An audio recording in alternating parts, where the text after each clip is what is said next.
Particular focus coming through in South Africa.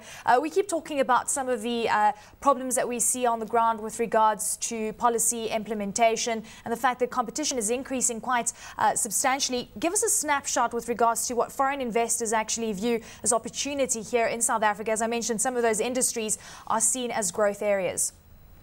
Absolutely, Eleni, and I think that's why we're seeing intensified competition in many of these markets.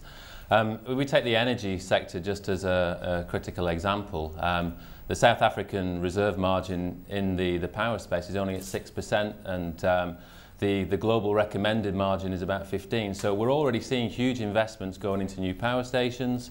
About 350 billion rand plus is being spent just on the 2 new coal-fired power stations. But up to 2030, we see exceedingly more investment in additional power resources in South Africa.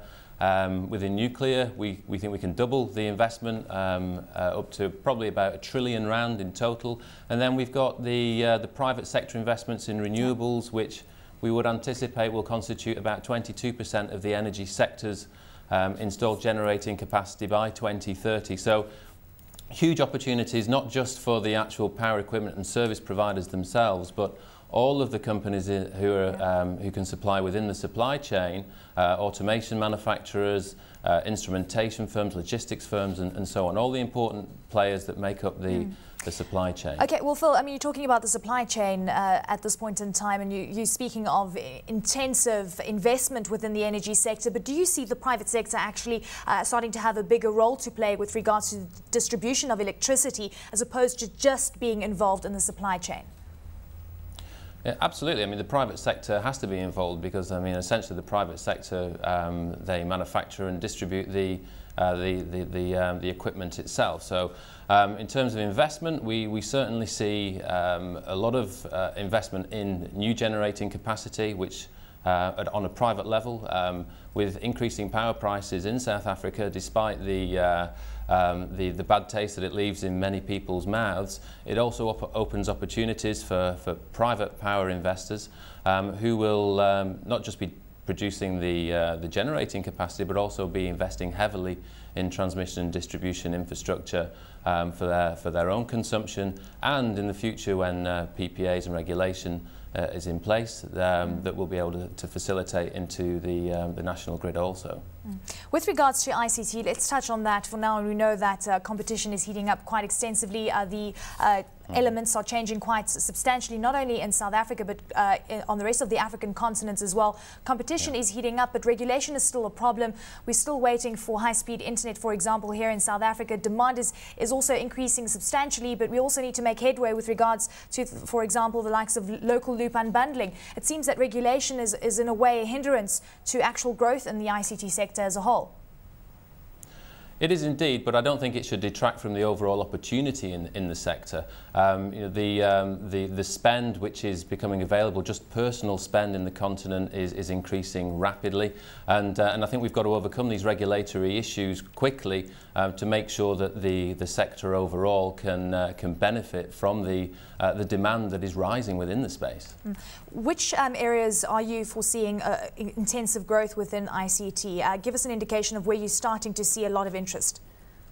Okay, well, specifically in South Africa, I mean, if we just take the mobile space, you know, between now and 2017, we expect to see 40% growth in mobile subscribers. So with that demand for those types of services and the equipment that's associated, there needs to be a high level of investment in capital expenditure for the networks to support that demand. So we expect to see enormous growth, and we expect by 2017 the market to be about $3.5 billion just for capital equipment within the mobile network space.